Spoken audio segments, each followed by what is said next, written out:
So thank you for attending.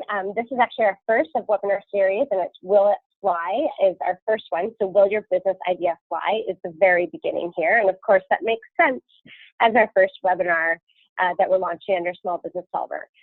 So today we're going to start going right into the content, like I said, and then we're going to stop the recording and give you all time to ask any questions that you might have about this concept.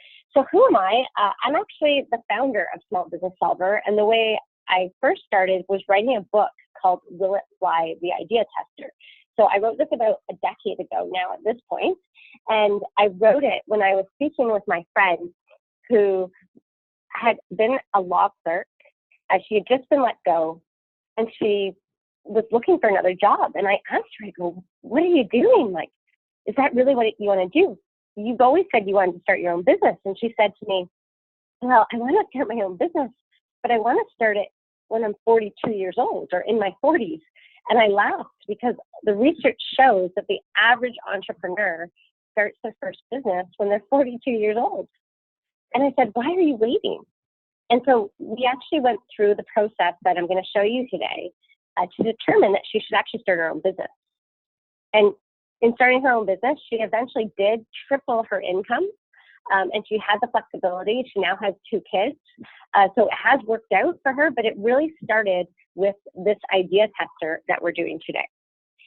So jumping into some of the content here, is that every person comes up with 3 $1 million ideas per year. I don't know how they did this study, but when I saw this, I thought it was just really, really neat. Is that imagine if we could identify what our $1 million ideas were. And so my father is an inventor.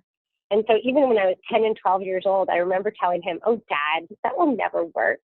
I mean, now I look back and go, how many of them were actually a $1 million idea? But really, I've always been testing ideas, even when I was very, very young. And so how do you do it really quickly? And so now whenever my dad comes up with a new product line, we actually run him through this idea tester. So my idea that I went by that was definitely a $1 million idea was I came up with this idea of an innovation funnel. So when I was 22 years old, I figured out that the problem with large organizations was that they couldn't find the best ideas in their businesses. And so I actually came up with all the formulas of how this would work, programmed how to get grassroots ideas from employees, and then identify which of those ideas is a large corporation, be it a bank. I was actually working for a railroad at the time.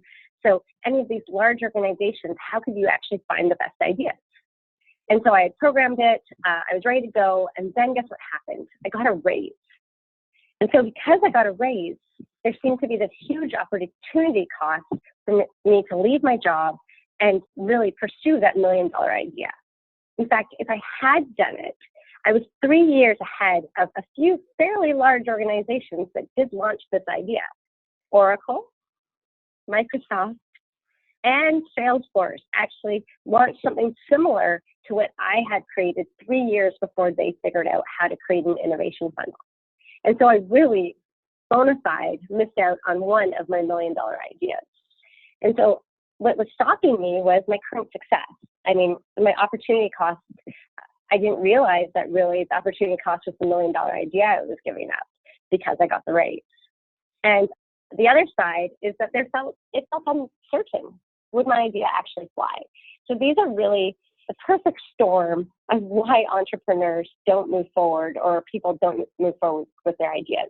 So imagine if we could get rid of all that fear and really take out that unknown. So the way that we do it are these 3 landmarks for us. Number 1, is your idea marketable? Basically what that means is, are people willing to pay for it? So that's the number 1 thing. They actually have done psychological studies showing that people are more attached to a $20 bill in their hand than a $20 bill across the room on a table. So it's really, really difficult for us to persuade or communicate to someone that they should be giving us that $20 because they're actually emotionally attached to it. So the first question of any business idea is to test whether or not it's marketable. The second thing is the idea profitable. So this one is like, does it make money? So can you sell enough in order to break even or more? So we're going to talk about break even. And there's two different break evens that we're going to be talking about. Break even for the business in general, and then the second one is break even for yourself. So is the idea right for you? And my best example here is that a lemonade stand makes money. A lemonade stand is actually profitable. But a lemonade stand doesn't make sense for me or for you because it doesn't make enough money. It's still not a great fit for me or for you. I mean, maybe it is. So really, these are the three pillars or foundational pieces that we need before we actually jump into, with 2 feet, to starting our business. And the neat thing is, if we know these things, the average entrepreneur, most people think that when you start a business that they fail, 50% fail in the first year. That's actually not true. The average business actually makes it to 5 years, and then they close because they keep on thinking, oh, I'm going to make it. I'm going to make it. And, you know, I made it longer than the average because they think the average is 1 year. And so they make it all the way until 5 years, and then they burn out. They burn out because they're spending more time than they wanted to personally, and they're still not making as much money as they had hoped for. So that's really all about question number 3. Is the idea right for you?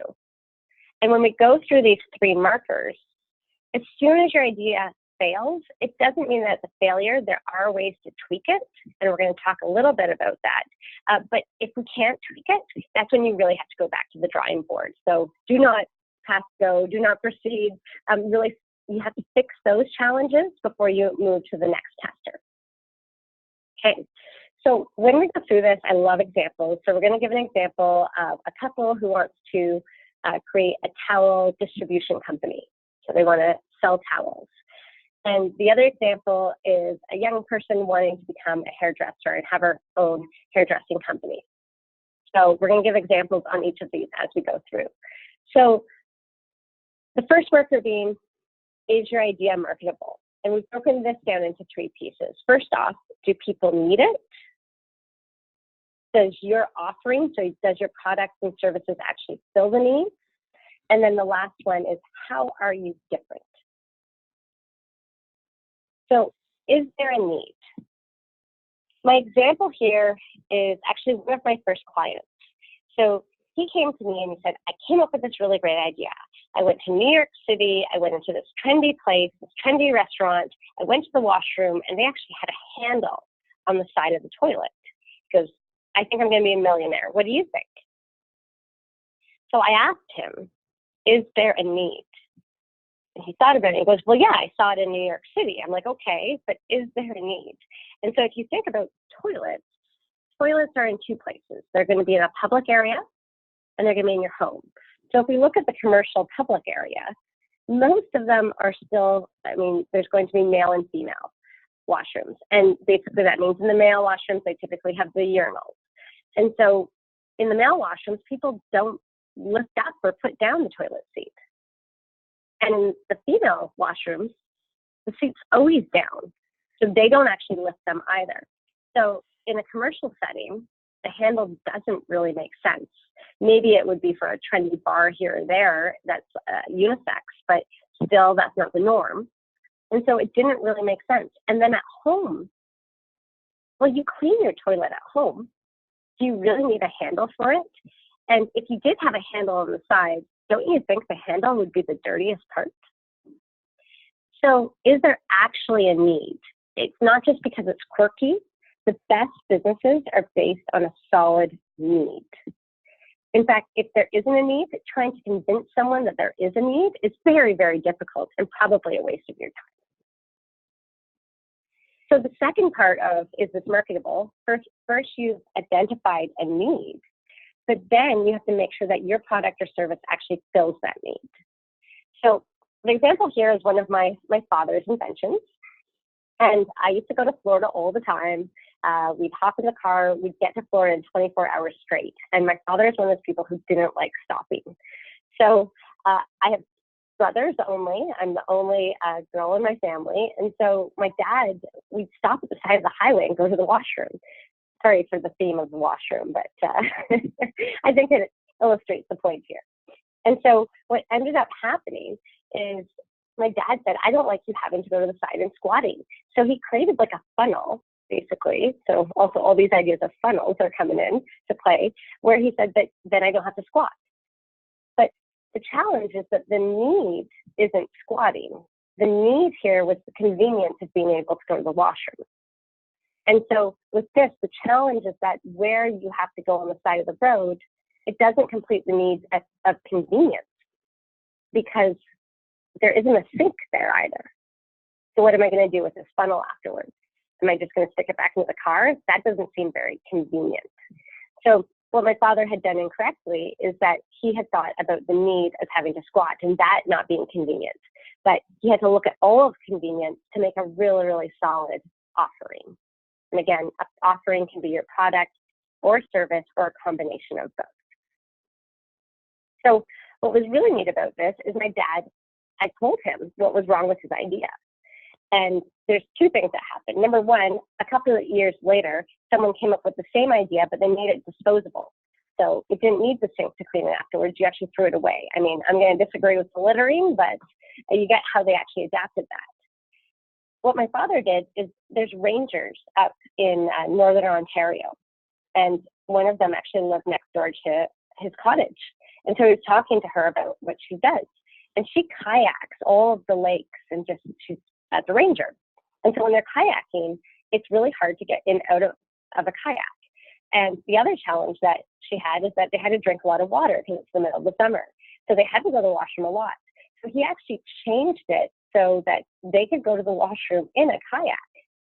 Now, is that fully convenient? Yes, because when you're in a kayak, you could take whatever the contraption is and then rinse it out in the lake afterwards. So he was able to save about 20% of their time of traveling because they had to go to and from the sides for breaks by actually coming up with a contraption of being able to go to the washroom in a kayak. And he sold 30 immediately that he was able to custom design for them. And it was interesting just thinking about how can you tweak what you're doing to meet more needs or the full need. And the third piece here is like, okay, so now you've figured out what the need is, there is one, you've figured out that you can address it, but like, how can you beat out the competition? Because now you figured out that you're doing like, okay, we can sell this, but if the competition is beating you out, now you have to be different. So you still wanna get that $20 bill, but you wanna get it instead of them giving it to someone else. So the way that you do this is you can actually differentiate yourself in more ways. So here you can see convenience is one of the needs, but the more needs that you understand of a customer, the more that you can fill them, the more value that you add, and the more likely they're going to choose you. So if you remember our case studies, we have that couple who's doing the distribution of towels. So what they did is they looked at this and they go, okay, so the needs are to get dry. But that's not just the need, because if that was, people could use the air or a hair dryer. So it wants to be anywhere, while a hair dryer can't go everywhere. And if it wants to be quickly, it has to be a towel. But towels aren't convenient because they stay wet for a long time and I have to put them into my gym bag or whatever. So they actually could have looked at fast drying travel towels. So what's neat is when you do this and you start going niche into how you're different, you can actually charge more. So if you think about a really, really small, fast-drying towel that they sell at some camping stores, those things can be like $20 for something that barely looks like a face cloth. So as you go more niche, you add more value, you differentiate yourself, and you actually can charge more. So you get more margin. The service example with the person who's starting her hair salon, it's the same thing. Is do people go to a hair salon just for shorter hair? Well, not me. I go to look good. In fact, I actually go for some relaxation. So maybe people go to a salon to feel good. Or maybe it's even deeper than that. Maybe the real need is that they're self-confident.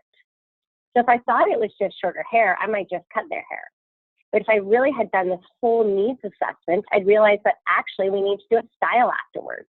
maybe I should give them a scalp massage or a hand massage. Or even better, make sure that everyone tells them how good they look when they leave.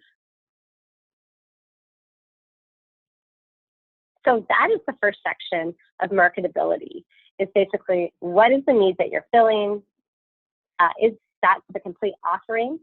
And are you differentiating yourself from the competition?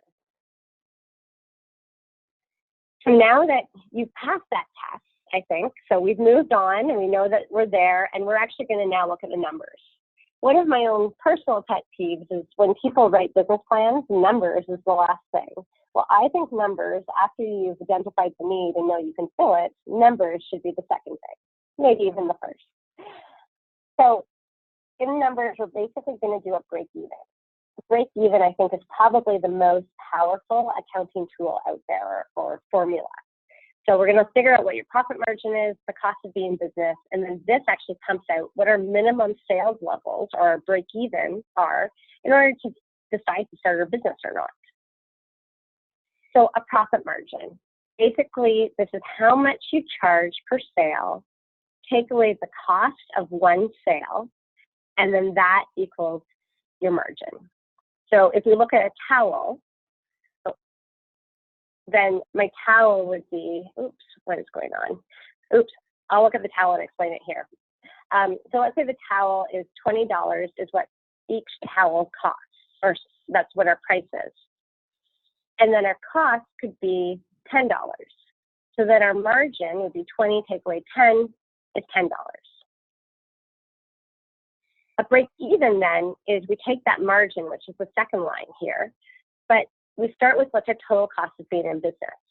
So the towel company, that would be maybe their warehouse.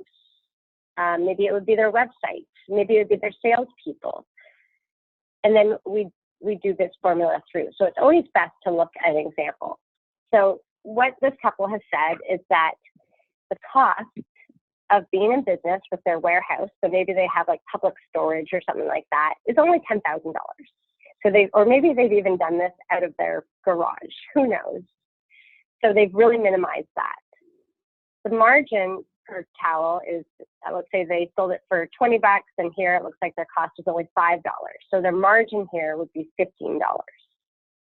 So to break even, they have to sell 667 towels. That would be $10,000 divided by 15 equals 667 towels. Now that's a lot of towels. If we divided that by 50 or 52, you'd figure out that that's 14 towels a week. So you'd look at that number and say, can I do that? Well, maybe that would be hard to sell one towel at a time, but maybe that would be easy if we were selling to hotels, if we were selling in bulk. So it's not that you failed here. This is not a failure at this point. For them, they'd be looking at this and saying, oh, I just have to change my business model. So for the hairdresser, the same thing. Their price would be, let's say, $12 per haircut. That's a pretty cheap haircut. Then the cost is $2 and then $10 margin each time. And so what she was looking at here is that her startup cost of having her retail store to be a hair salon would be $25,000. The margin's $10. So she actually has to do 2,500 haircuts a year, which is actually 50 haircuts a week. So again, we look at this and say, could she do this out of her house? Could she actually rent a table at a point? Could she increase her price so her margin increases? So again, it's not that it's failing. It's more that we look at this and we say, how could we tweak this to work? So this is your basic break even. You take the cost of being in business, you figure out your margin, you divide it through, and you figure out your costs, your total sales that you have to achieve for the year. And then I like to divide it by 50 to figure out how many sales I have to do by week. You could have divided it by 365 to see, or 250 would be the average working days, to see how many sales you have to make per day. And then you look at it and you go, that makes sense. Is that feasible? Could I do it? And now the last part. So if you've passed the first two tests, this is the last one. Does it make sense for you? And here's we think about your passion, we think about your strengths, we think about how much salary you want to make. So if you've given up a job, with my example, that was an opportunity cost for me. Can I still make this work? And then the last, work-life balance. Are you going to be working more hours than you are willing to do? So the first one is easy. When it comes to passion, I always say my comparison would be, if you don't know if you're in love, you probably aren't. I think that passion is probably a straightforward answer, yes or no, and you already know that. So if you don't know if you're in love, you probably aren't.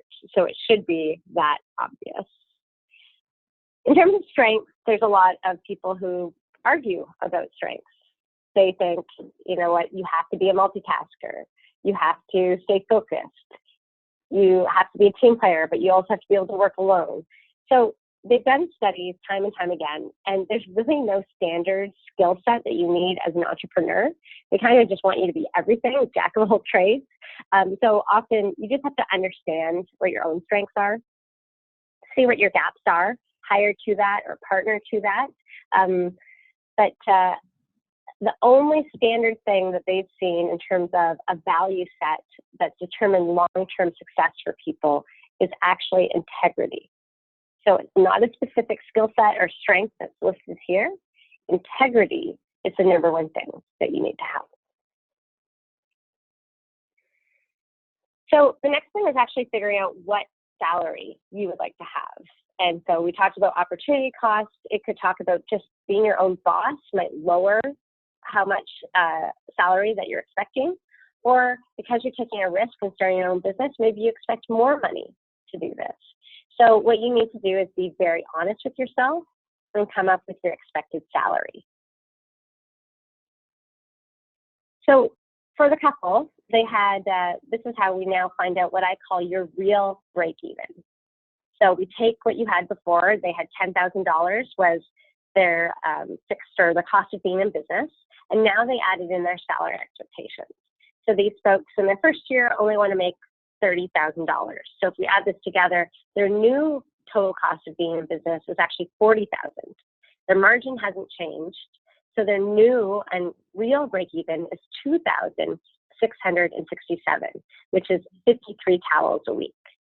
And again, it doesn't mean that they fail. It just means like, okay, what does that mean for their business model? So this is a real case study, actually. It was an older couple. They wanted to have high quality towels. They had a great supplier or manufacturer overseas. They were importing it, and they actually decided, based on this model, to go after hotels. And guess what? It worked for them, because every single time you land a hotel, it's 500 towels. So instead of them thinking, oh, it's 53 towels a week, they were like, well, actually, we only need 5 clients a year to hit the targets that they were looking at. And obviously, they did much better than that. For this young lady, again, her cost was $25,000. She also wants to make $30,000, which equals $55,000 as her total cost.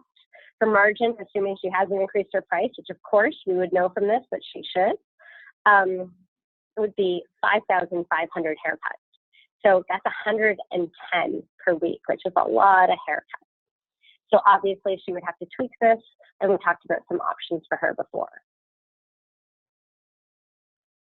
So now that we know our real break even and we're looking at these new numbers, we've looked at some new business models already, but here's what's really neat. We can actually see whether or not this makes sense for our own time management. Is this going to hit our work-life balance?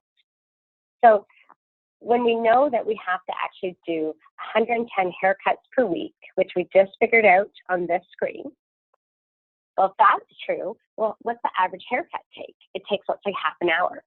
So that means if she's going to make her $30,000 a year that she wanted, she's going to have to work full-time, 55 hours, more than full-time, cutting hair.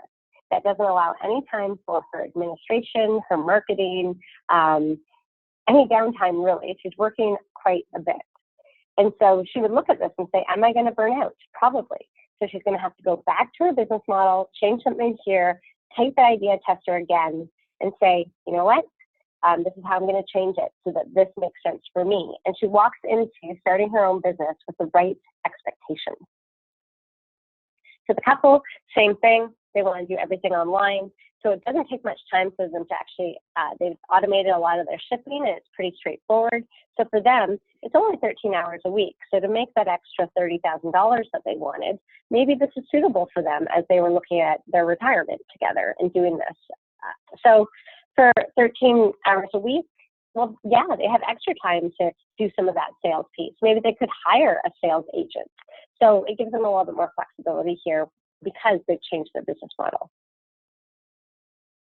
So when we're looking at the personal fit, it is the passion, your strengths, how much money you want to make, and then, of course, what time commitment do you have behind that, and does that make sense? So if you are looking at this for yourself, you can try and see and say, hey, does my idea actually fly for myself? And we walk through, will people actually pay for this? Is the idea profitable? And then finally, the most important, I think, is it right for you? So at this point, I'm going to stop our recording anyway, and then I'm going to